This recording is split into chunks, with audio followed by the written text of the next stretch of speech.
Bonjour et bienvenue à ce webinaire vous offert par Alphabet. Un webinaire avec comme titre un budget de mobilité pour tous. Comment est-ce que ça marche? Alors, pendant cette session d'une heure, on va parler de tout ce qui est nécessaire pour vraiment implémenter un budget de mobilité dans votre société. Et pour ça, j'ai invité deux spécialistes, deux experts.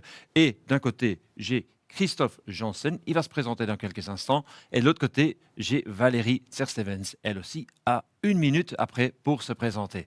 Pendant ce webinaire, mesdames et messieurs, on vous donne la possibilité de poser des questions. Bien sûr, vous avez pendant tout le temps la possibilité de entrer les questions et on va immédiatement les voir apparaître sur l'écran et on va faire vraiment un effort pour répondre à toutes vos questions pendant notre webinaire. Si ce n'est pas vraiment possible, on vous donne la réponse par mail. Vous avez aussi après la possibilité de revisionner le webinaire parce qu'il est enregistré et il sera disponible sur notre site web. Et aussi, à la fin de notre webinaire, on vous demande de remplir le formulaire d'évaluation pour rendre nos webinaires encore plus professionnels dans le futur. Alors, comme j'ai promis, mesdames et messieurs, je vous présente les spécialistes. D'abord, je donne la parole à Christophe Janssen de Ximo. Christophe, bonjour. Bonjour Olivier. Alors, je vais vous donner, je vais dire, 1 minute pour vous présenter un tout petit peu. Voilà, C'est très bien. Christophe Janssen de Ximo, c'est qui? Donc, mon nom est Christophe Janssen. Je travaille pour la société Ximo en tant que manager Mobility Consultancy. Ximo, mais tout est dans le nom, puisque XX1, chiffre romain pour 21, et MO pour mobilité, donc la mobilité du 21e siècle. Ximo et Alphabet travaillent ensemble pour offrir à leurs clients une carte mobilité, mais pas seulement, une application aussi. Une carte mobilité, une carte Visa qui permet de payer la mobilité alternative et de rassembler toutes les transactions, une fois digitalisées, sur une facture unique avec un split TVA qui permettra un travail administratif direct. Voilà. Important à dire aussi. Ouais. La carte Ximo, spécialement conçue pour le budget mobilité, a été créée suite au vote de la loi du budget mobilité. Ouais. Et c'est ce que nous allons expliquer aujourd'hui. Voilà, un grand merci Christophe. Voilà. Et je passe à mon deuxième invité, Valérie Tserstevens de SD Works. Bonjour. Enchantée. Enchantée. Alors, vous aussi, vous avez une petite minute pour vous présenter, pour raconter à tout le monde de quoi il s'agit. SD Works, qu'est-ce que vous faites dans la société et qui est Valérie Tserstevens? Voilà.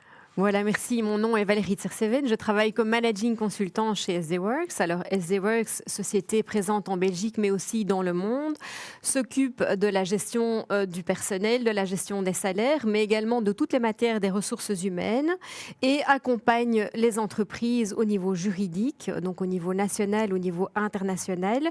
Et c'est à ce titre-là qu'on a bien souvent l'occasion de répondre à des questions sur le budget de mobilité, d'où notre présence aujourd'hui. Voilà, merci pour cette présentation Christophe et Valérie. Bien sûr, on veut aussi faire votre connaissance, c'est-à-dire on veut savoir qui vous êtes. Et pour ça, on va vous demander de remplir un petit formulaire, petit sondage qu'on va faire. C'est juste pour nous, pour savoir, est-ce que vous êtes déjà au courant de tout ce qui concerne le budget de mobilité? Alors, 3 questions, 3 réponses possibles, je vais dire.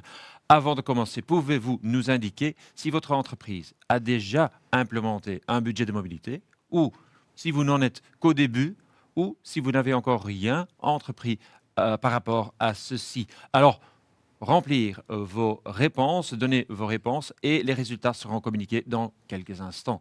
Alors, je vais les parcourir encore une fois. Un budget de mobilité a déjà été implémenté dans notre entreprise.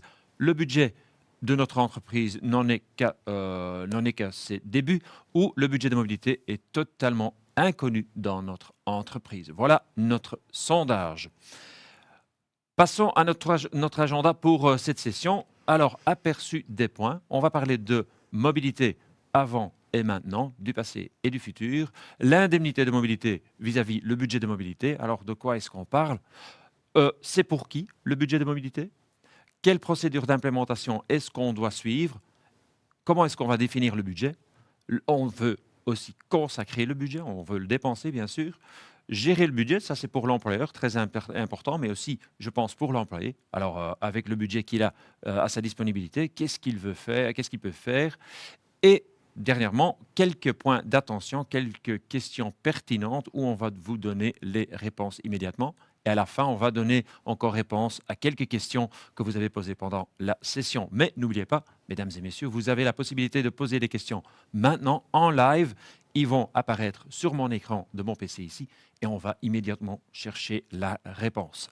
Alors, on commence avec la première partie, mobilité avant et maintenant. Christophe, on a vu les 10 dernières années, mais même avant, que notre mobilité a changé tellement. Moi, personnellement, je suis toujours dans la voiture et je dois dire, je suis honnête, je suis toujours dans l'embouteillage. Je viens d'Anvers, alors ça veut dire ring d'Anvers. J'ai l'habitude, voilà, d'aller de Anvers à Bruxelles. Ça prend 1 heure et demie. C'est normal, mais ça va changer. Ça va changer. Alors, le changement est en marche depuis un petit temps maintenant. Alors, il est évident qu'une carte essence est un véhicule d'entreprise, mais ça fait partie du passé aujourd'hui. Et heureusement d'ailleurs, les gens se bougent différemment. Ouais. Les gens veulent se bouger différemment. Mhm. Le ring, vous venez de le signifier, le ring est, que ce soit à Bruxelles ou à Anvers, peu importe le moment ouais. du jour et parfois de la nuit, est à l'arrêt complet. Les routes alternatives sont totalement submergées. Mhm. Les gens veulent se bouger différemment. Ouais. Ils veulent utiliser une mobilité alternative. Mhm.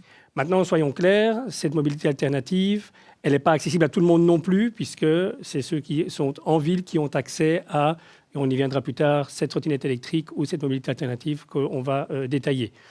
Il est évident que les gens ont changé d'attitude par rapport à cette mobilité. Il y a eu un peu un shift des mentalités où les gens veulent se bouger différemment et parce qu'ils vont gagner du temps, mais peut-être aussi se bouger de manière plus verte. Ah oui. Et donc, ça veut dire qu'ils désirent prendre ces moyens alternatifs de locomotion pour justement arriver à leur destination. Cette alternative, elle est de plus en plus présente sur notre marché. On voit de plus en plus d'acteurs arriver avec des moyens alternatifs, et c'est tant mieux. D'abord parce qu'on les facilite, mais surtout aussi parce que les gens, ayant fait ce mind shift, sont prêts à utiliser moins leur voiture, à la laisser au garage. Ah oui, voilà. Et en tant qu'il y a des alternatives, c'est toujours mieux. Exactement. Sinon, on prend toujours la voiture, mais maintenant, on a le choix. Voilà. Mais ça veut dire, si on a le choix, il y a aussi des questions qui se posent. Parce que je peux m'imaginer, si la mobilité change, que vos clients, ils ont de plus en plus de questions et ils ont de plus en plus besoin de support de SD Works. Effectivement, on reçoit de plus en plus de questions donc de la part de clients. On remarque évidemment que c'est principalement les clients qui sont situés en ville Ah oui. qui posent ce genre de questions, puisque en ville, il y a des alternatives à la voiture. Donc pour le moment, effectivement, ils constatent que bon nombre de travailleurs utilisent encore leur voiture, mais que de plus en plus de travailleurs se disent, mais tiens, qu'est-ce que je pourrais utiliser comme autre moyen de transport? Quelles sont mes alternatives? Il y a les transports en commun, mais qu'est-ce qu'il y a d'autre? Est-ce que je vais faire la voiture partagée? Est-ce que je vais utiliser un vélo électrique? Quels sont les moyens mis à ma disposition? Et donc, on reçoit, pour les clients situés en centre-ville, de plus en plus de questions. Ça reste plus rare pour les clients situés en dehors des centres-villes, parce que là, les alternatives sont plus compliquées. Alors, ils utilisent encore plus la voiture. Oui, effectivement, Ouais, malheureusement. OK. Ouais, malheureusement, mais on peut Voilà. encore on peut déjà faire un changement dans les centres-villes. Exactement. C'est déjà très important. Alors, on voulait savoir vraiment qui vous êtes et vous avez donné des réponses sur notre sondage. Alors, je vais les parcourir ici sur mon écran PC et les questions étaient, un budget de mobilité a déjà été implémenté dans notre entreprise. Ça, c'est seulement 19%. Alors, seulement 19% de nos spectateurs, ils ont déjà implémenté un budget de mobilité. 38%, ils disent que, ouais, on n'est qu'au début. On n'est qu'au début. C'est vraiment the starting point. Et 44%, pour eux, c'est encore du terrain, allez, comment est-ce qu'on dit Non acquis ou en non tous les cas actif, qui est Inconnu. non exploré. inconnu. Absolument. Alors, ça veut dire qu'en total, nous avons 82% de gens qui sont au début ou qui ne connaissent pas encore le budget de mobilité. C'est une bonne nouvelle, mesdames et messieurs. On va vous apprendre beaucoup de choses. Comme par exemple, notre deuxième partie, oui, budget de mobilité comparé avec l'allocation de mobilité ou l'indemnité de mobilité. C'est le gouvernement qui a essayé de bouger les employés, de changer leur façon de se bouger dans les centres-villes, surtout les centres-villes, de choisir d'autres moyens de transport. Et ça veut dire qu'il y a deux choses qui ont été installées, c'est le budget de mobilité, mais aussi l'allocation de mobilité. Alors, quelle est la différence entre les deux? Exactement. Donc le gouvernement, mais effectivement, tente de changer les mentalités. Donc deux choses visées par le gouvernement. D'une part, essayer de désengorger les villes et l'accès aux villes, et d'autre part, avoir une empreinte écologique qui est meilleure. Et donc à ce titre-là, ils ont mis en place l'année passée, donc depuis janvier 2018, l'indemnité de mobilité, plus connue sous le nom de Cash for Car, et depuis mars 2019, le budget de mobilité. Alors, la comparaison entre les deux, avant de rentrer directement dans le vif du sujet du budget de mobilité, le cash for car, le travailleur abandonne sa voiture et prend du cash qui est soumis à un traitement social et fiscal avantageux. Et dans le cadre du budget de mobilité, là c'est plus large, on va plus loin, il a le choix entre 3 piliers. Prendre une voiture plus écologique, donc ça c'est la première des conditions, avec 105 grammes de CO2 cette année, 100 grammes l'année prochaine et puis 95 grammes l'année qui suit, donc très bas évidemment, l'objectif étant d'avoir une empreinte écologique qui soit meilleure. Avec l'argent dégagé, puisque c'est le but, il va pouvoir prendre des moyens de transport durables au niveau du pilier 2. Et là, dans le pilier 2, tout est possible. Donc ça peut être les transports en commun, train, tram, bus, métro, waterbus à Anvers. On peut aller vers le vélo électrique, la trottinette électrique, peu importe, tant que c'est un moyen de transport qui est durable. Donc évidemment, là n'est pas visé l'avion ou la moto. Ok, on passe mieux dans les embouteillages, mais par contre, ce n'est pas écologique. C'est pas écologique, voilà. Et le solde restant en cash. Donc, s'il reste de l'argent au travailleur, eh bien, il aura le restant en cash. Ouais.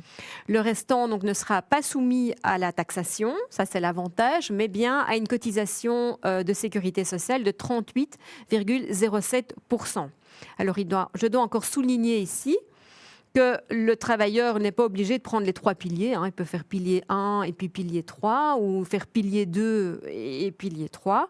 Et que l'employeur, lui, n'est pas obligé d'offrir l'ensemble des solutions possibles du pilier 2. Sinon, ça devient difficile à gérer. Il peut faire un choix parmi les différents moyens de transport alternatifs ou durables qu'il va proposer à ses travailleurs. Alors, et qui peut utiliser ce budget de mobilité? C'est pour qui? Oui, alors c'est pas accessible à tous. Évidemment, il y a à tout système des conditions. Alors les employeurs doivent avoir un système de voitures de société mis en place depuis 3 ans. Ah, ok. Ininterrompu. Donc ça, c'est la première des conditions. Ouais. Alors évidemment, pour les employeurs débutants, il y a une exception. Sinon, il faudrait que tout le monde attende 3 ans. On va attendre 3 ans, c'est ça. Là, c'est d'avoir au moins une voiture de société qui est fournie à un travailleur. Et alors, le système peut être mis en place sans attendre les fameux 36 mois. Ok. Ouais. Alors ça, c'est les conditions dans le chef de l'employeur. Il y a aussi des conditions dans le chef des travailleurs. Donc, ils doivent avoir une voiture de société. Bien sûr. Ça semble logique. Ouais. Ou, et ça c'est ajouté, être éligible à avoir une voiture de société. Donc, c'est-à-dire exercer une fonction pour laquelle, en principe, une voiture est attribuée. Mais pour une raison ou une autre, ils ont décidé déjà, avant l'implémentation du budget, de ne pas prendre cette voiture. Ok. Mais il peut aussi utiliser un des 3 piliers après. Alors, il n'y a pas de voiture de société, Oui, mais c'est ça. après, il peut Effectivement. entrer dans ce système. Pilier 2 et pilier 3 éventuellement, Voilà. tout à fait. Sans voiture. Oui, même sans voiture. Ok. Mais il doit avoir une fonction pour laquelle, en principe, une voiture est attribuée. Ah, ok, bien sûr. Ouais. Alors, il y a d'autres conditions évidemment à réunir. C'est celle d'avoir une voiture pendant 12 mois au cours d'une période de 36 mois. Donc, c'est 12 mois qui ne sont pas nécessairement collés les uns aux autres. Et au moins 3 mois sans interruption précédant donc, la demande de budget. Donc, la condition est assez lourde. On ne peut pas du jour au lendemain entrer dans ce système. Ouais. Il faut avoir eu la voiture ou être éligible à une voiture pendant 12 mois. Ouais. Avec période d'interruption possible, et avoir eu une voiture, si on en a une, pendant 3 mois sans interruption au moment où on fait la demande de budget de mobilité. Voilà. Alors ça, ce sont les règles, Christophe, mais comme on est en Belgique, il y a des règles, ça veut dire qu'il y a des exceptions. Exactement, tout Ah à oui, fait. bien sûr. Alors, quelles sont les exceptions? Donc, dans quel cas, en fait, est-ce que le travailleur ne va pas devoir attendre pour bénéficier du système? C'est quand il a été recruté à partir du 1er mars 2019, moment où est entré en vigueur le budget de mobilité.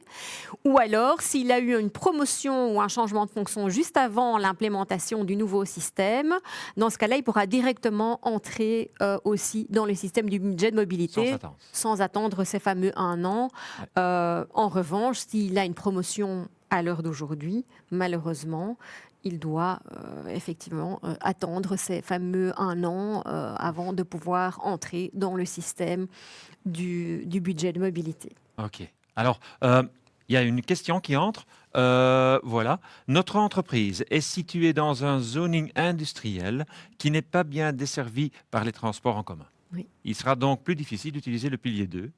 Est-ce que cela pose problème si nous utilisons uniquement pilier 1 et le reste en cash, pilier 3? Y aurait-il un désavantage fiscal ou financier par rapport au système actuel des voitures de société? Alors, question est intéressante. Non, le travailleur peut effectivement tout à fait choisir le pilier 1 et si effectivement la voiture correspond au taux d'émission de CO2 prévu par le législateur, évidemment Ah oui, c'est hein. important, 105 grammes. 105 grammes à l'heure actuelle, bénéficier du solde restant dû en cash Ouais. avec le régime fiscal avantageux qui est lié.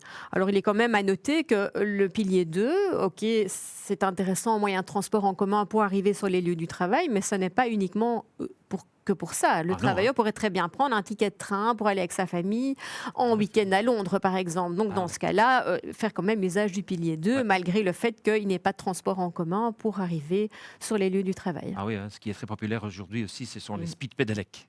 Oui, exactement. Absolument. Speed pedelec Oui, tout à jusqu'à fait. 45 Kilomètres heure. km Oui, heure. tout à fait. Super, c'est avec des casques vraiment Vaut mieux. space, hein, c'est génial.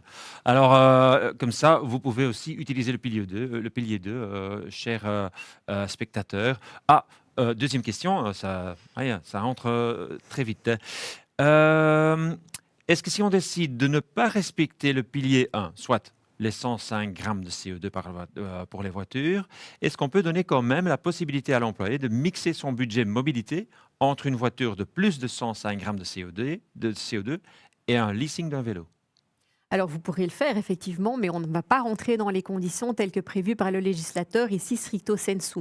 Ok. Donc, c'est-à-dire qu'après, au niveau du traitement de l'avantage du vélo qui sera pris, il va falloir le traiter comme ça existe actuellement, donc avec les conditions prévues, et donc pas nécessairement sans ONSS et sans précompte professionnel, comme c'est prévu dans le cadre du budget de mobilité. Mais Ah c'est oui. possible, dans ce cas-là, dans le cadre d'un plan cafétérial. Voilà, Ah, j'allais plan le dire cafétéria, justement, c'est plus alors on s'oriente vers un plan cafétéria Ouais. qui permet de prendre une multitude de transactions différentes, notamment via la carte aussi. Mais comme le dit très très justement Valérie, le traitement fiscal derrière est tout à fait différent Ok. du budget mobilité à proprement parler. Oui. Puisque comme on l'a dit, les transactions liées au budget mobilité sont 100% déductibles par l'employeur et sont exemptes d'avantages de toute nature à 100%. Ah, ok, mais c'est pas le cas dans ce cas-ci. Absolument pas. Voilà. On est plus dans le cas du plan cafétéria, en Voilà. effet. Ah, j'espère que c'est une réponse à votre question. Alors, on y était où? Oui. Alors, l'exception, c'est quelqu'un qui fait une promotion après le 1er mars 2019. Ça veut dire qu'il doit attendre un an C'est ça. avant de pouvoir entrer dans le Bénéficier système des de budget de systèmes, mobilité. Tout à fait. Oui. Mais, Christophe, on a une solution pour ça, hein? Certainement. Ah, oui, certainement. On vous propose, mesdames et messieurs, le Alphabet Mobility Card pour les personnes dans la période d'attente qui doivent avoir au moins depuis un an une voiture de société avant de pouvoir la changer en budget de mobilité. Alors, la carte peut être intéressante, ça vous donne beaucoup d'avantages. Alors, nous avons la carte Alphabet Mobility Card, mais nous avons aussi la carte Ximo. Oui. Quelle est la différence entre les deux, Christophe? Alors, il y a certainement une différence entre les deux, mais ça reste deux cartes Ximo. Ce sont des cartes Visa. L'une est exclusivement réservée dans le cadre du budget mobilité, ne permettra donc que d'effectuer certaines transactions comprises dans ce budget mobilité et inscrites dans la loi. On parle ici du taxi, Oui. on parle du transport en commun, on parle de la mobilité partagée, on parle de voyage international ou national, on le répétait tout à l'heure, et on parle de la location court terme, ce qui est important, puisque si on fait un downsizing, c'est-à-dire si on prend un véhicule plus petit qui n'émet que 105 grammes maximum de CO2, pour toute l'année, il est important, lorsqu'on part en vacances avec sa famille, de pouvoir utiliser un véhicule un peu plus grand et donc de pouvoir faire une location court terme. Elle est prévue dans la Et loi ça, on aussi peut du faire budget avec cette mobilité. carte à gauche. Absolument. Ouais. C'est une carte qui a été développée spécifiquement pour le marché belge, qui est une carte donc, que l'on appelle Ximo Mobility Budget Card, parce qu'elle répond à 100% aux attentes de la loi sur le budget mobilité.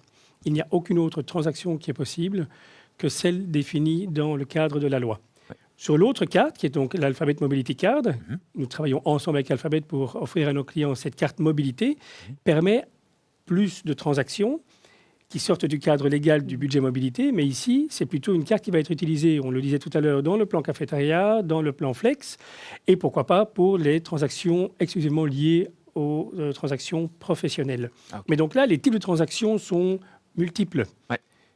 Voilà. OK. Et c'est aux employeurs, à l'employeur de vraiment de décider quels sont les types de différents transactions. modules Absolument.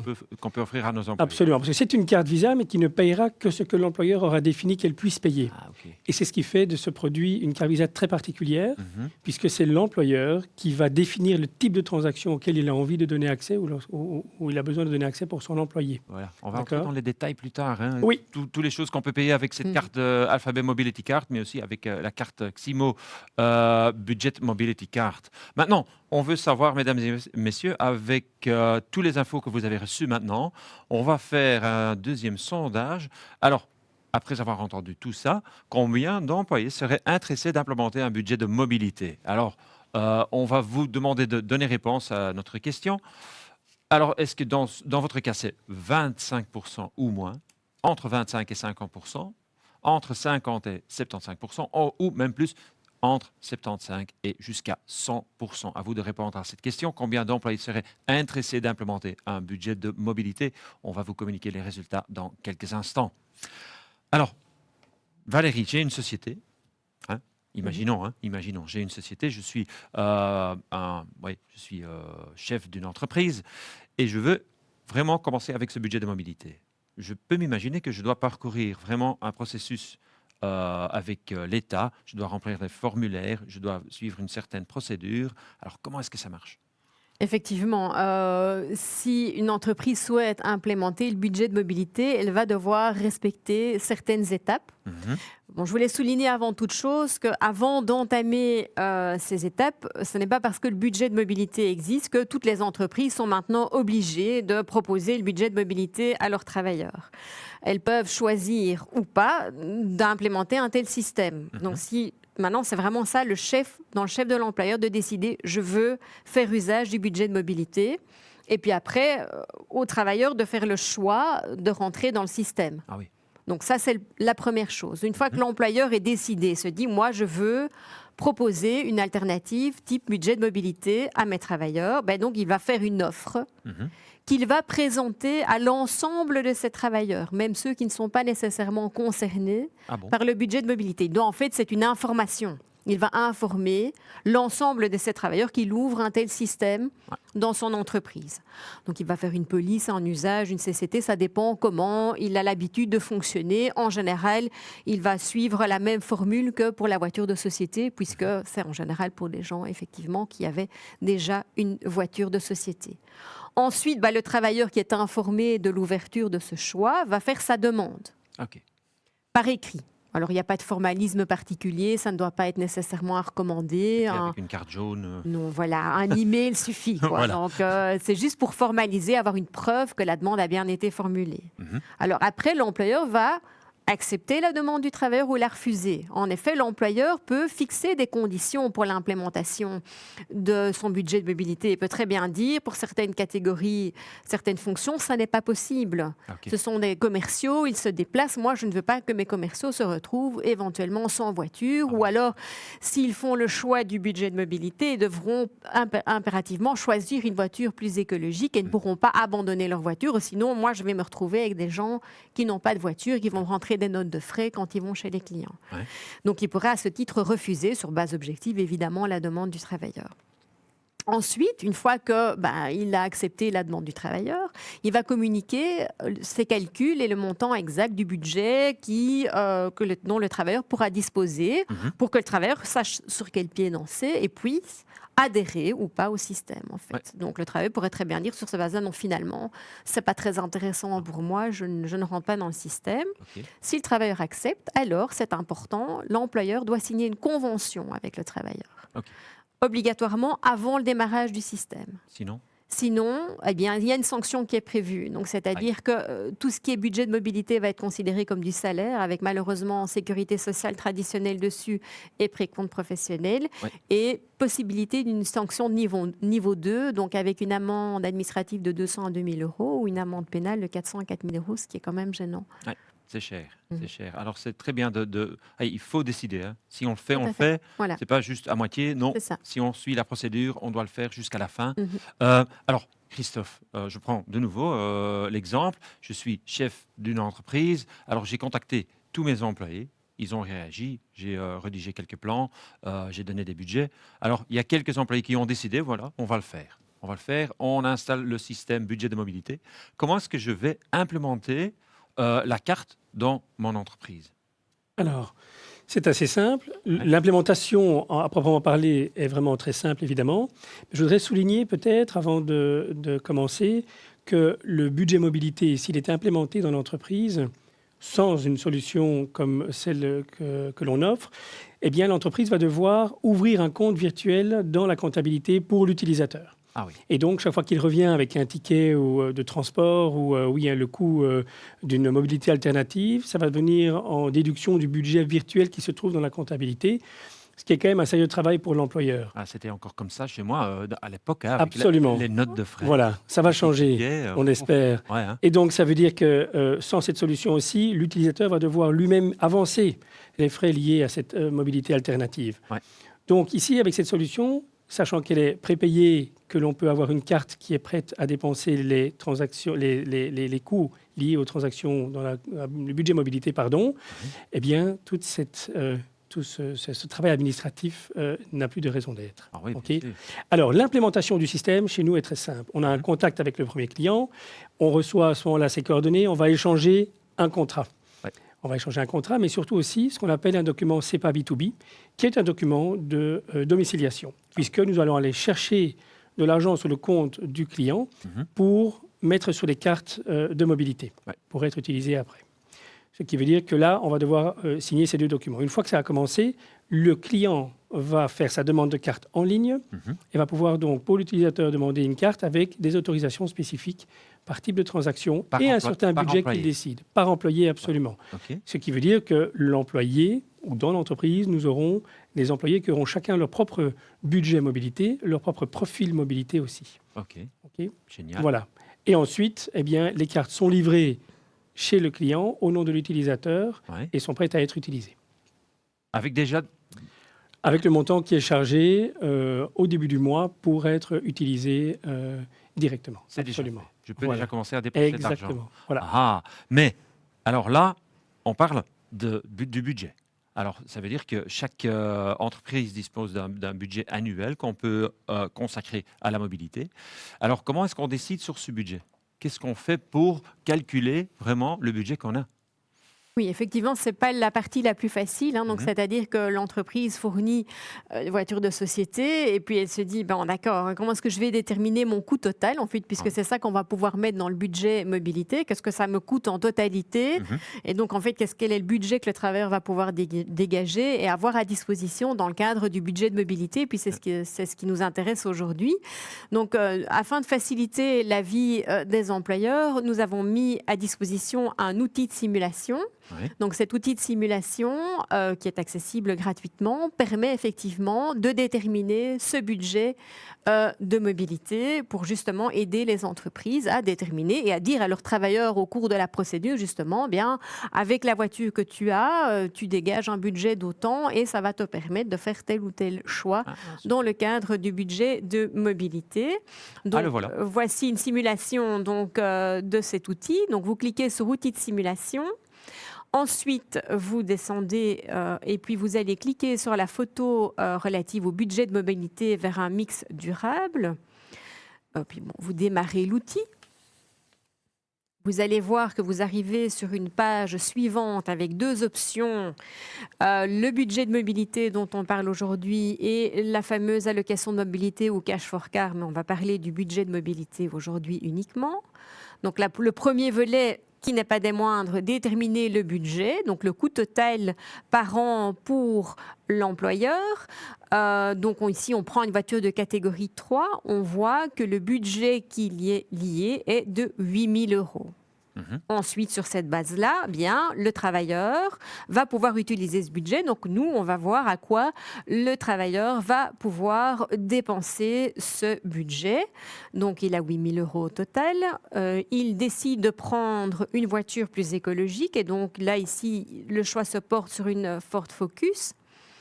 On voit qu'une fois qu'il a choisi cette Ford Focus, il lui reste 2 624 €.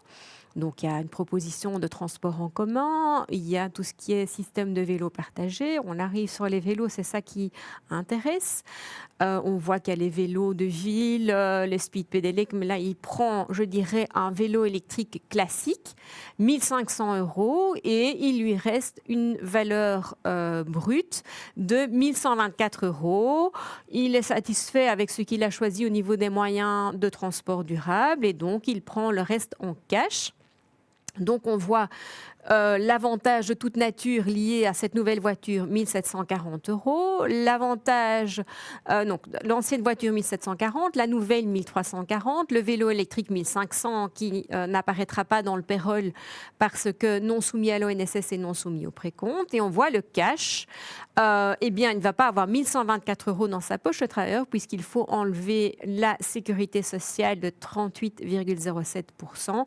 Il a donc un solde résiduaire de près de 696 €, pardon, et on voit donc l'ensemble des détails liés à ce budget de mobilité. On peut évidemment moduler, faire le choix avec une autre voiture pour un petit peu voir les situations et voir un petit peu à quoi on en arrive pour déterminer justement ce budget de mobilité. Mais c'était chouette de regarder et de voir la différence entre juste une voiture de société et puis les 3 piliers qui reviennent. Hein. Voilà, c'est vraiment c'est la ça. voiture, la bicyclette et le montant en cash C'est ça. qu'il peut Oui, recevoir. exactement. Ouais, super de utiliser cette simulation. Et aussi, c'est l'employé qui peut le faire, mais c'est surtout l'employeur. C'est l'employeur qui va généralement le faire parce que justement, ça fait partie des informations qu'il doit communiquer au cours de la procédure d'implémentation et ça va être un outil pour l'aider justement à pouvoir communiquer la correcte information vis-à-vis de son travailleur. Voilà. J'ai encore une question qui est entrée.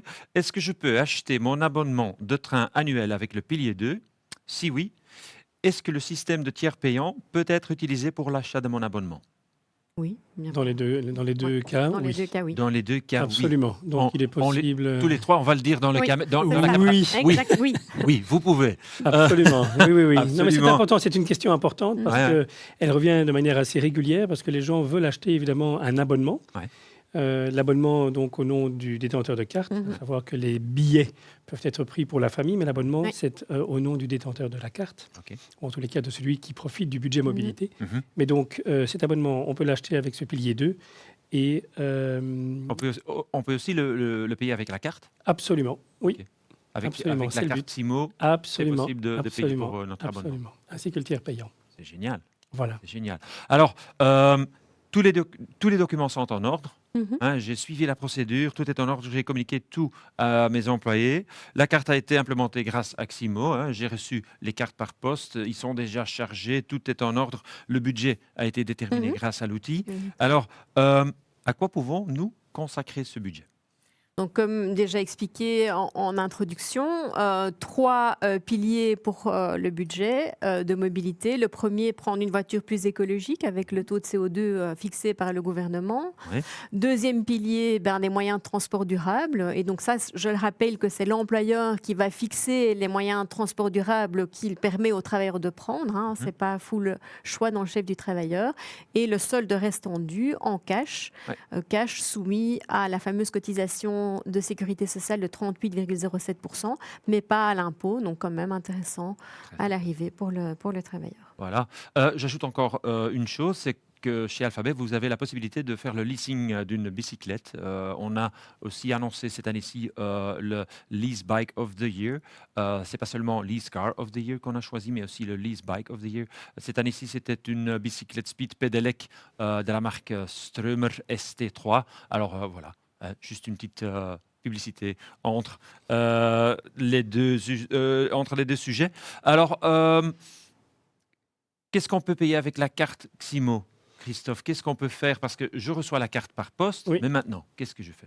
Alors, comme on le disait tout à l'heure, les transactions qui sont payables avec la carte Ximo dans le cadre du budget mobilité, Mhm. puisqu'ici on parle des 5 types de transactions payables dans le cadre du budget mobilité, eh bien ce sont, on le rappelle, le taxi, la mobilité partagée, le transport en commun, le voyage national ou international, ainsi que la mobilité partagée. Et donc, ce sont des transactions qui sont payables avec la carte, bien sûr, mais aussi avec l'application. Parce que nous avons développé une application qui s'appelle Milo. Ouais. Et cette application permet aussi bien de payer, de réserver et de payer certaines transactions liées à cette mobilité alternative, mais aussi de divulguer pas mal d'informations pour l'utilisateur. Commençons peut-être parce que cette application permet de payer. Eh bien, on le voit ici, on a totalement intégré l'application de la SNCB et de l'AN, par exemple.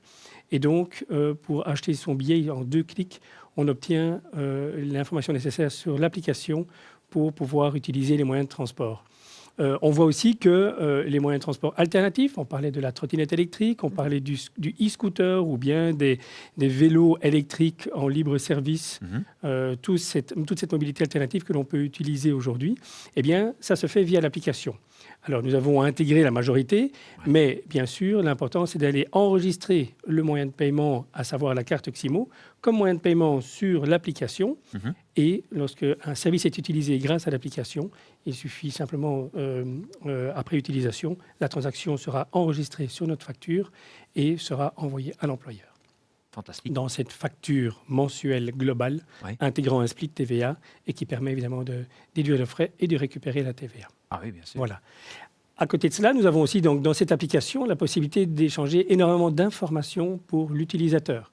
L'utilisateur aura accès au montant dépensé, au type de transaction auquel il a accès, et aussi, bien sûr, au type de transaction déjà effectuée et le montant restant par type de transaction. Donc, il a beaucoup d'informations grâce à cette application.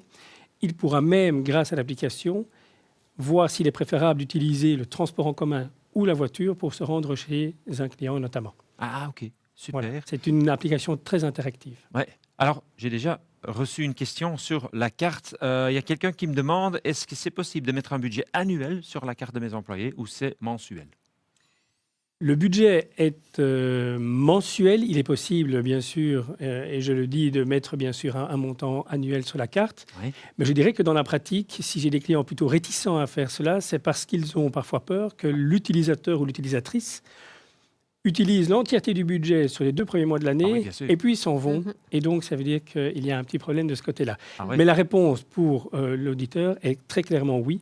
On peut mettre un budget annuel sur la carte. Mais le contrôle du budget, ça sera pour l'employé. Je pense qu'il est préférable de mettre un montant mensuel qui est en général adapté aux besoins de l'utilisateur en termes de mobilité alternative. Mais théoriquement ou techniquement parlant, il est tout à fait possible de mettre un montant annuel. OK. Alors, si jamais on met un montant mensuel et c'est pas assez. Alors, belle remarque. Il est évident que le budget qui est alloué mensuellement peut être dépensé jusqu'à son maximum, mais on ne peut pas dépasser ce budget qui est alloué. Ah, OK. Donc, ça veut dire qu'on peut dépenser moins. Alors, ce budget est adaptable à chaque instant. Il ne faut pas oublier qu'il y a un Total Cost of Ownership, il y a un TCO qui est mis sur cette carte. Ce TCO apparaît sur la carte une fois par mois, puisqu'on le sait, le budget mobilité est un budget annuel, en fait, mais que l'on divise par 12 pour le mettre sur la carte. D'où la question intelligente de l'auditeur. Bien sûr que ce budget annuel est possible, mais le but ici, c'est d'avoir mis un certain montant sur la carte et de ne pas le dépasser pour éviter toute surfacturation, refacturation et autres problèmes administratifs. Mais donc, le but est de limiter l'utilisation au montant prédéfini sur la carte. OK. Alors, on a la carte, on a un certain montant qui est mis sur la carte. C'est dépensé par les employés. Ça veut dire que fin du mois, l'employeur reçoit une facture. Oui. Fin de l'année, il y a aussi un montant qui est ristourné sur la compte de Absolument. l'entreprise. Oui, pour arriver alors au pilier 3, comme on dit. Donc, Voilà. c'est-à-dire que ce budget qui n'est pas dépensé dans cet exemple-ci sera bien sûr cumulatif, ce qui veut dire qu'il revient sur le mois suivant. Et donc, les personnes qui ont décidé d'avoir accès à un certain budget mensuel et de faire beaucoup d'efforts pour venir à pied au bureau, ou de ne pas trop utiliser le week-end les moyens alternatifs de mobilité, pourront épargner, entre beaucoup de guillemets, sur leur budget, sur le budget qui leur est alloué. Eh bien, à la fin de l'année, En effet, il y a un montant restant. Ce montant, nous, Ximo, allons le reverser sur le compte du client Oui. et qui, lui, devra alors en rentrer le pilier 3. Ce montant sera taxé, comme on l'a dit tout à l'heure, à hauteur de Oui. 38,07% pour être versé à ce moment-là sur le compte de l'utilisateur. Et là, je pense qu'il y a un impact sur le payroll aussi, hein. Effectivement, Ah oui. donc, au niveau du payroll, donc pour la gestion globale du budget de mobilité, pilier 1, c'est clair, si le travailleur a choisi une voiture, même si elle est plus écologique, calcul de l'avantage de toute nature comme avant, même Ouais. s'il va forcément être plus petit. Ouais. Pilier 2, l'avantage du budget de mobilité, si on est dans le cadre du budget de mobilité, c'est que tous les avantages qui sont choisis ne sont pas soumis à l'ONSS et pas au précompte, donc ils n'apparaissent pas dans le payroll en fait. Mhm. Et le solde, pilier 3, eh bien, lui, fait l'objet d'un code spécifique. Donc, le travailleur va le voir apparaître dans un code à part parce que sur ce montant-là, on a de la sécurité sociale, 38,07%, mais on n'a pas de fiscalité. Ah, ok. Donc, ça va apparaître sur une fiche de paye. À ce sujet-là aussi, important de savoir, ça ne sert à rien pour le travailleur de garder des sous pour en garder et de se dire qu'il va faire transporter cet argent à l'année suivante. Non. À la fin de l'année, c'est soldé. On nettoie les comptes. On nettoie Voilà. les comptes et on remet Oui. les compteurs à zéro Voilà. pour l'année suivante. Ouais. On va le faire en cours d'année si le travailleur doit sortir en cours d'année, mais sinon ça va toujours se faire en fin d'année et on remet les compteurs à zéro pour l'année suivante. Voilà, super. Alors, si on parlait de la fonctionnement de notre carte, alors c'est comment que l'employeur peut décider qu'est-ce qu'il peut offrir à ses employés, quel service est-ce qu'il peut offrir avec cette carte de mobilité Ximo. Alors, cette carte, évidemment, permet, comme on le disait tout à l'heure, une multitude de transactions différentes. Oui, Mais il faut bien faire la distinction, et c'est très important pour nous, en tous les cas, qu'il n'y ait pas de malentendu à ce sujet. Il y a une carte qui est définie exclusivement pour le budget mobilité, comme il est inscrit dans la loi. c'était avec les 5 piliers. Exact. Non, avec les 5 types de transactions. Cinq, Oui, oui, il n'y a c'est ça, que 3 c'est ça. piliers. Mais 3 c'est piliers, vrai, mais oui, 5 c'est le type de transactions. Et à côté de ça, une carte qui permet beaucoup plus de types de transactions, mais qui sont définies par l'employeur. C'est le avec profil, l'utilisateur, bien ouais. sûr. Quel est le type de transaction auquel je vais donner accès? Quel est le montant par type de transaction, d'ailleurs, auquel je vais donner accès, bien Ouais. entendu. Les services que vous offrez avec cette carte alphabet, est-ce qu'on peut aussi les changer vite si moi, comme employé, je Tout dis à fait. chef, je veux vraiment louer une trottinette électrique Oui. et c'est pas sur ma carte, Oui. c'est immédiatement changé ou, Absolument. Donc, l'employeur a accès à ce compte et peut à tout moment changer le profil des utilisateurs ainsi que le montant. Ah, ok. Prenons d'ailleurs cette carte qui, donc, si on sort du budget mobilité Mhm. et que ça devient une carte pour utilisation professionnelle Ouais. des transactions, évidemment, de dire tiens, on ne peut pas se parquer, eh bien dorénavant, je t'ouvre le parking. Et donc, c'est un clic dans l'application en ligne pour le travailleur et son employeur, de dire maintenant j'ai accès au parking et de pouvoir augmenter ou éventuellement baisser le budget qui lui est alloué. Absolument. Tout se passe en ligne, Très flexible. exactement comme notre facturation. Ouais. Tout se passe en ligne et c'est le principe pour le produit Ximo. Oui. Ok, super, un grand merci Je déjà. vous en prie. Je vous ai promis, mesdames et messieurs, de partager les résultats de notre sondage. Alors, combien d'employés seraient intéressés d'implémenter un budget de mobilité? Je partage les résultats avec vous et avec mes deux experts. Alors, j'ai 50% de nos spectateurs qui disent 25% ou moins. Alors, c'est la moitié de nos spectateurs. J'ai 35% qui disent entre 25 et 50%. 15% qui a dit entre 50 et 75%. Il n'y a personne qui a répondu 75% ou plus. Ça veut dire que la moitié, la plupart des spectateurs se trouvent dans les catégories 1 et 2. Alors, entre moins de 25% jusqu'à 50% de gens qui sont intéressés. Pas des mauvaises chiffres, je pense. Il y a déjà pas mal d'intérêt pour cette carte de mobilité, pour le système de mobilité.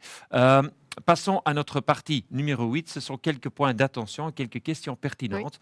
Les gens nous posent et vous posent beaucoup de questions sur la législation. C'est pas évident. Non. Mais on va déjà dire que les gens ils ont la possibilité de demander un entretien avec vous Exactement. ou avec Christophe pour avoir plus d'informations. C'est à la fin de notre webinaire que vous avez la possibilité de cliquer. Je veux avoir un entretien avec un expert pour me vraiment donner toutes les données, tous les ins and outs, comme on dit en anglais, sur la législation, parce que de temps en temps, c'est un peu un labyrinthe, mais on a nos deux experts ici pour vous aider dans ce domaine-là. Alors, qu'en Qu'en est-il du travailleur, par exemple, qui dispose de plusieurs voitures? Qu'est-ce qu'il fait? Comment est-ce Voilà. qu'on gère cette situation? Cette situation est quand même assez rare, mais un travailleur qui aurait plusieurs voitures de société ne va pas évidemment dire je vais utiliser le budget de mobilité pour chacune des voitures de société. Ah, Il va devoir faire le choix de la voiture avec laquelle il va utiliser le budget de mobilité. Pour les oui. autres, on continue à les traiter comme auparavant. OK. Entre-temps, il y a pas mal de questions qui entrent, alors ça, c'est vraiment chouette. On passe à notre deuxième situation. Alors, un travailleur qui passe à temps partiel, alors, est-ce que ça a un impact sur le budget de mobilité? Non, sur le budget de mobilité, ça n'a pas d'impact. Ça a été déterminé sur base de la voiture qui était utilisée en fait avant le passage à temps partiel. Et donc le budget de mobilité reste fixé tel qu'il a été fixé au départ. OK, super. Dans le cas où l'employé est promu ou démis de ses fonctions, qu'est-ce qui se passe? Alors là, effectivement, ça a une influence. C'est un des cas où le législateur a prévu qu'il fallait revoir le budget de mobilité. Oui. Donc, si du fait du changement de fonction, le travailleur a une voiture de catégorie supérieure, eh bien, on va augmenter le budget de mobilité parce qu'on va refaire un nouveau calcul avec la nouvelle voiture. Ouais. Si par contre, à l'inverse, il est démis de ses fonctions ou il intègre une fonction pour laquelle il n'y a plus de voiture ou une voiture d'une catégorie inférieure, Mmh. eh bien, on va devoir effectivement revoir le budget de mobilité à la baisse ou purement et simplement le supprimer s'il n'y a plus de voiture liée à la fonction pour laquelle le travailleur Alors c'est fini. a été démis, c'est terminé. Ouais, voilà. L'employé ou l'employeur déménage. On a décidé de déplacer, notre usine Mm. ou voilà, l'employé, il a choisi, de changer de domicile et d'habiter à Namur au lieu de Bruxelles. Qu'est-ce qui se passe? Aucun impact sur le budget de mobilité en tant que tel, puisqu'il a été déterminé avec la voiture que le travailleur avait avant de faire son choix. Et donc, le fait qu'il déménage n'a pas d'impact Ah, OK. sur le budget total de mobilité, de même que le déménagement de l'entreprise n'a pas d'impact. OK. Mais si on parle de l'intervention dans les frais domicile, lieu de travail, en tant qu'employeur, si on utilise ce système de mobilité, Mhm. ce budget de mobilité ou cette allocation de mobilité, est-ce qu'il y a un impact sur cette intervention dans les frais? Oui, là, effectivement, ça a un impact, hein. Le législateur a clairement prévu, un travailleur fait le choix de prendre ou le cash for car ou le budget de mobilité. Ouais. L'employeur ne peut plus verser cette indemnité ou ne peut pas commencer à verser de ce fait-là l'indemnité domicile-lieu-travail, hein. Imaginons un travailleur choisit d'abandonner totalement la voiture et donc du coup, il a des frais pour se rendre sur les lieux du travail. Non, il doit utiliser le budget de mobilité pour supporter ses frais et l'employeur ne peut pas commencer Ah, à payer l'abonnement donc social et les frais domicile lieu de travail.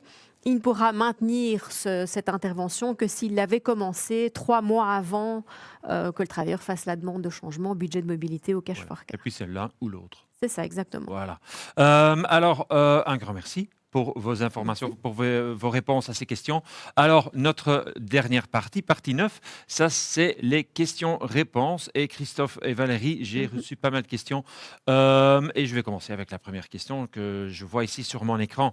Si l'entièreté du budget n'est pas utilisée, est-ce possible de reporter au mois suivant, Christophe? Oui, donc c'est-à-dire que le budget est cumulatif, et Ouais. ça c'est plutôt un avantage, puisque comme on le disait tout à l'heure, l'utilisateur a peut-être pas envie ni besoin d'utiliser tout son budget, et va pouvoir alors seulement, ça se passe automatiquement bien sûr, qu'on se rassure, ce budget est cumulatif et donc va passer de mois en mois. Ouais. Tout ce qui n'est pas dépensé au fur et à mesure se retrouve en fin d'année sur la carte, et c'est là qu'intervient, comme on le disait, ce pilier 3, Oui. où Ximo va renvoyer au client le budget non dépensé, parce que ça se passe une fois Mhm. par an, on nettoie les comptes en fin d'année, et donc l'employeur va traiter ce montant Mhm. à 38,07 comme expliqué, pour le verser sur le compte de l'utilisateur. Voilà, le pilier 3. Deuxième question. Qu'est-ce qui est le plus intéressant pour le travailleur qui veut rendre sa voiture sans prendre de transport alternatif? Cash for car ou budget mobilité? Alors, si vraiment l'objectif du travailleur au départ est de clairement rendre sa voiture et d'avoir du cash, il faut prendre le cash for car et pas le budget de mobilité. Parce que le budget de mobilité est une alternative au départ où on ne rend pas sa voiture pour prendre le pilier 3, Mhm. on rend sa voiture pour au départ prendre des moyens de transport durable. Donc, si vraiment l'intention du travailleur c'est d'avoir du cash, il prend le cash for car. OK, bonne réponse. Troisième question. Attends, je vais cliquer un tout petit peu parce que voilà, comme ça, je sais quelles questions ont déjà reçu une réponse. Comment fait-on dans le cas de salary sacrifice? vu que notre flotte est le fait de passer une voiture d'un employé à l'autre, le tarif leasing à travers les différentes fonctions n'est pas très différent. L'employé paye un pourcentage de leasing sur son salaire dépendant de sa fonction. Est-ce possible d'implémenter le budget de mobilité? Alors effectivement, et ça, j'ai omis de le préciser, donc quand j'ai parlé des conditions dans le chef du travailleur, si le travailleur a une voiture de société et que cette voiture de société, il l'a en fait suite à une diminution de son salaire brut, donc c'est ça qu'on appelle le salary sacrifice, alors le système n'est pas possible pour lui, ni le cash for car, ni le budget de mobilité. Donc on ne peut pas avoir abandonné une partie de son salaire brut et on a de ce fait-là, on avait une voiture et puis après, on ne pourra pas faire appel au budget de mobilité ou au sens où le législateur l'entend, ou au cash for car. Éventuellement, on pourra l'introduire dans le cadre d'un plan cafétéria, mais on ne sera pas dans le type budget de mobilité stricto sensu, au sens où On passe on dans un parle autre aujourd'hui. système. Tout à fait. Voilà. Puis-je laisser tomber mon budget mobilité quand je le souhaite et reprendre un véhicule? Oui, en fait, il y a moyen donc, de le faire. Maintenant, évidemment, comme l'employeur va aussi fixer les conditions pour entrer dans le système, il Ouais. faut quand même en prévoir aussi pour changer de système. Parce que, bon, budget de mobilité, si on a totalement abandonné sa voiture et qu'on a pris des moyens de transport durables, c'est facile. Mhm. Si maintenant on a pris une plus petite voiture et on ne va pas l'abandonner comme ça après 2 ans et se retrouver, l'employeur va se retrouver avec une petite voiture qui va peut-être intéresser personne sur son parking automobile. Donc là aussi, l'employeur va veiller à donner des conditions pour entrer dans le système et pour en sortir. Mais sinon, légalement, on peut en sortir quand on veut. Ouais, ok. Mais c'est peut-être pas très intéressant de le faire, hein, Non, vous dites. effectivement. Pour disposer de la fiscalité intéressante sur les vélos, il faut que les trajets soient de minimum 20% pour domicile, lieu de travail. Correct ou pas? Il faut effectivement faire une partie de son trajet pour se rendre sur les lieux du travail. Donc, Ouais. c'est-à-dire que ça doit être un trajet habituel exercé, même si ce n'est qu'une partie. Mhm. Alors, les 20% m'échappent là en fait directement, donc je ne Ouais. pourrais pas vous dire sur les 20%. Mais effectivement, si on est hors du cadre du budget de mobilité, puisque si on est dans le cadre du budget de mobilité, la fiscalité est intéressante puisqu'il n'y a pas de sécurité sociale et pas de fiscalité. Si on est hors du budget de mobilité au sens où l'entend le législateur, alors effectivement, pour avoir la fiscalité intéressante, il faut au moins faire une partie du trajet Mhm. avec son vélo pour se rendre sur les lieux du travail. Ça pourrait être très bien aller en vélo jusqu'à la gare, par exemple, et puis prendre le train, ou Mais, ne pas le prendre tous les jours, mais en tout cas que ce soit régulier. mais ça, c'est seulement hors le système Hors du budget système de du budget de mobilité. mobilité, tout à Sinon, fait. ça compte pas. Les 20%, ça compte pas. Sinon, de toute façon, dans le cadre du budget de mobilité, de toute façon, c'est non soumis Ah ouais, on à utilise, l'ONSS et au précompte professionnel, quel qu'en soit l'usage qu'en fait le ouais, on travailleur. utilise ce qu'on veut, hein. Absolument. Ah oui, voilà. Alors, on a répondu toutes les questions. On a donné réponse à tout le monde, je pense. Merci en tout cas pour toutes vos questions, mesdames, messieurs. On est à la fin de notre webinaire. Je veux d'abord remercier mes experts. Valérie, un grand merci pour Merci. toutes les Merci, explications. Olivier. Christophe, un grand merci. Et je vais vous demander, mesdames et messieurs, si vous avez besoin, si vous voulez avoir un entretien informatif sans engagement, bien sûr, avec un de nos 2 experts, alors appuyez sur le bouton et on va envoyer l'adresse mail à Valérie et à Christophe. Ils peuvent vous contacter au plus vite possible. Et on vous demande aussi de remplir notre formulaire d'évaluation. Comme ça, on peut rendre nos webinaires encore plus professionnels dans le futur. En tout cas, je vous remercie pour votre attention. Un grand merci à tout le monde d'avoir suivi ce webinaire. Et je vous demande maintenant de remplir le formulaire d'évaluation. Et si vous avez envie de contacter Christophe ou Valérie, appuyez sur le bouton. Alors, je vous souhaite encore une très belle journée et à la prochaine. Au revoir.